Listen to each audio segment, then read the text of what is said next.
Hello and welcome to episode 30 of The Lightning Cave. Can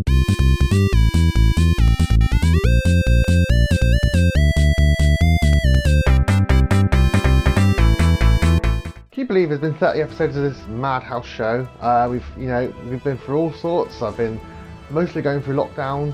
I've done some giveaways. I've had the other guys covering and guest starring. It's been all sorts, and I unfortunately am doing like the third or fourth video on Avengers, but this is my official review, kind of counteracting what Mikey was saying the other day a little bit, and also talking a little bit about live service games as a whole.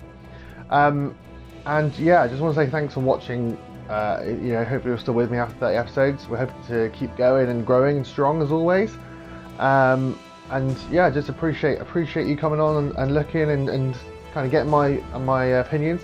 I'm 30 years old, nearly 31 years old now. I've been playing video games for a very long time.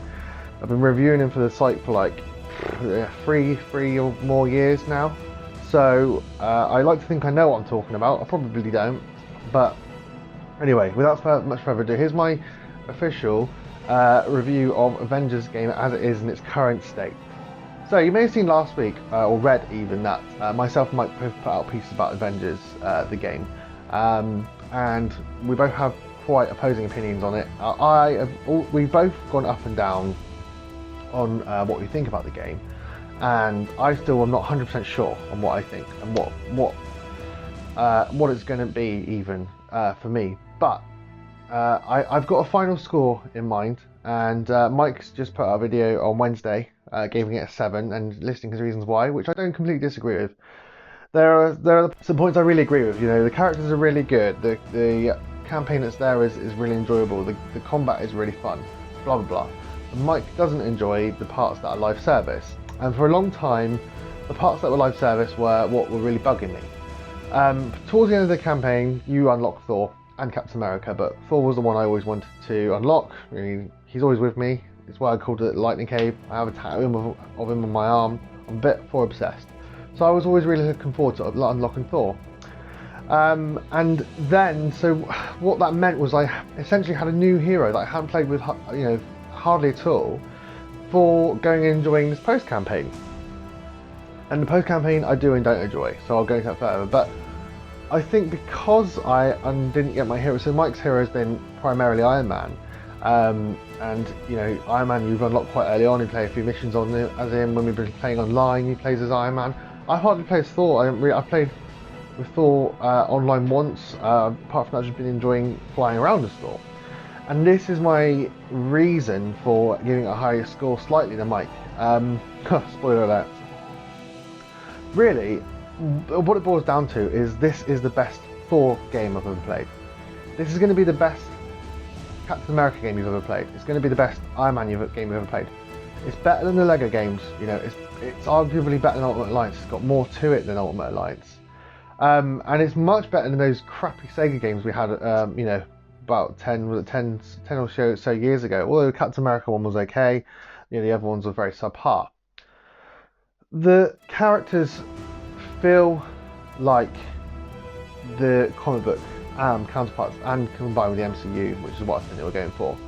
The Thor feels like a combination between the current comic run and Chris Hemsworth for me. The way he's acted, the way he looks, the way the outfits they put into the game. There are classic outfits. There is an outfit that I'm very near to unlocking. It looks very much like the MCU Thor, and it excites me. The campaign was too short for no. There's no doubt in that. But for me, the 10-hour, 12-hour campaign, however long it took you, was a setup for this online element and the rest of the year that we're going to get. And look, I'm not saying that I completely agree with the way they've done things. I'm not saying I've gone out and I've said that I would have preferred it as a single-player game, and I still think I would. I still think I would have preferred something in the vein of Spider-Man PS4, where you had a focused, story-driven campaign. It was a bit longer, and you had side missions you had to go and do whilst meeting other characters. But if we had that, we wouldn't have 6 really good playable characters. Going to be 7 soon, and ongoing. We're going to get more and more, who all feel really individual and different. You wouldn't have this really fun online element either. And actually, I don't enjoy online games. I've said it many times, I don't love many online games, but this I've been playing like just by myself with Thor flying around and doing the missions. Yes, there are downsides. There are very few maps. There are very few variations of mission. There are very few variations of bad guy. But when I'm flying around as Thor and I'm doing all these moves that I feel like he would be doing any day of the week, I forget all that. I get totally lost in grinding for the gear and unlocking skins and getting new equipment, which is what live service games are all about. And that's why I was going to say I was going to focus a little bit on live service games, because for me, I've never really enjoyed them ever. Played a bit of Destiny, a bit of Division, that's about it. If I don't even know if Division is classed as a live service game, and I've always I don't understand the grind. Oh, and Monster Hunter, which I kind of saw because you just kept doing the same thing to get bigger, kill big monsters to get bigger items, blah blah blah. But because this is Thor, or anyone, all the characters play really well. I really enjoy playing as Hulk and Kamala as well, especially in terms of gameplay, and Captain America's awesome. And Black Med, they're all awesome, but there are some that I particularly enjoy. Because I'm playing these Marvel characters, and I'm getting, there's little bits of story still after the main campaign. There isn't much. You get to play the individual heroes, kind of unique storylines, which I think from how Thor's end is going to continue, which I'm really looking forward to. So there are little bits and pieces, but meanwhile, I'm still happy to fly around collecting chests. I can't explain to you why this is. I've totally got lost in it, and that's one thing I really disagree with Mike.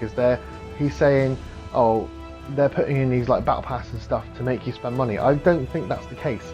I feel like it's just an extra reason for me to keep playing it. Yes, look, I am just using the same attacks over and over again. So it's kill X amount of enemies with lightning. So I've had to use certain attacks to use my lightning, because Thor only does lightning sometimes, to then go and kill 15 enemies with lightning. So I'm grinding a bit, and I'm doing things where I'm reloading checkpoints, because there are a certain amount of bad guys in one room, for example, and I have to kill 5 enemies in one go with this certain move. So I'm reloading a checkpoint to to build up my weekly goal. I never thought I'd do stuff like that, but I am. Okay, just because I'm going to get this skin, which I don't really care about, and I'll probably change until I get the next one. But the thing is, I'm enjoying the gameplay. I'm enjoying flying around and fighting and doing the bosses. Yes, it's all the same, and yes, I've fought Abomination and Taskmaster a whole load of times, and I've fought the same aim robots loads of times, but the actual fighting and the combat, and when you really start to play it a lot, you start dodging and blocking, and you get different abilities, and every character has different skills. It's really fun, and I'm enjoying unlocking the nameplates, and I think it depends on how much you lean into the online live service thing. And I know, and Luke said this to us, because he plays on live service games much more than me and Mike, that in 6 months to a year, this game is going to be absolutely stellar. And I've got no doubt that this is going to end up being a 10 out of 10 game when they release loads of new storylines. And I'm happy to pay a little bit more money to get more content. I hope that it's more than what they've given us. I do admit and agree that what they've given us for 60 quid is not enough.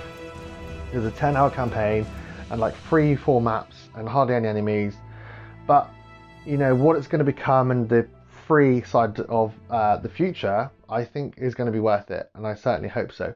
I am purely enjoying playing it, turning my brain off and flying around, and that's that. And it's given me a much more positive view towards live service games, which I never had before. So at the moment, I am sitting at an 8.5 out of 10, which is what I score lots of games that I really, really enjoy, but that aren't perfect. It's the top bracket for me. I never thought I'd be saying that. That's my official score, is 8.5 out of 10. I'd say definitely check it out. Even if you don't love live service games, you don't have to play online. You can play by yourself, and the teams that are generated, you're just flying around, smashing up robots. And it's well fun. And if your favorite hero is there already, then brilliant. Like me, I think that's what sold me on it. If not, you just might have to wait a little bit longer. I'm excited for what they're going to do in the future. They've got so much they can do with this game, and it's going to be like a playable comic book. That's how I see it, just for fun and enjoyment. So that's it. That's my score. It's an 8.5. I've kind of rambled there as always, but I hope you got some of my points that I was trying to make. It's fun. The combat is really deep and really enjoyable, and the world they've started to create is really good. There's not enough of it, So yeah, 8.5 out of 10. As always, thank you for watching. Don't forget to like, subscribe, go and check out all the other stuff. We've just started a UFC 4 career mode battle. Mine and Mike's already up. Luke's doing his tomorrow. So yeah, please check that out. And we're going to keep all the good stuff coming. And very soon I'll have my Peaky Blinders PS4 review for the Peaky Blinders game that just came out. So I'll be back with that soon, I expect. I'll catch you later. Thank you. The Thor, he feels like a combination between, you know, like the current Thor run and Chris Hemsworth. I'm blanking out. Like the Thor, the Thor we got in this game feels like a combination between the current comic run and Chris Hemsworth. Good hell. The current Thor, no.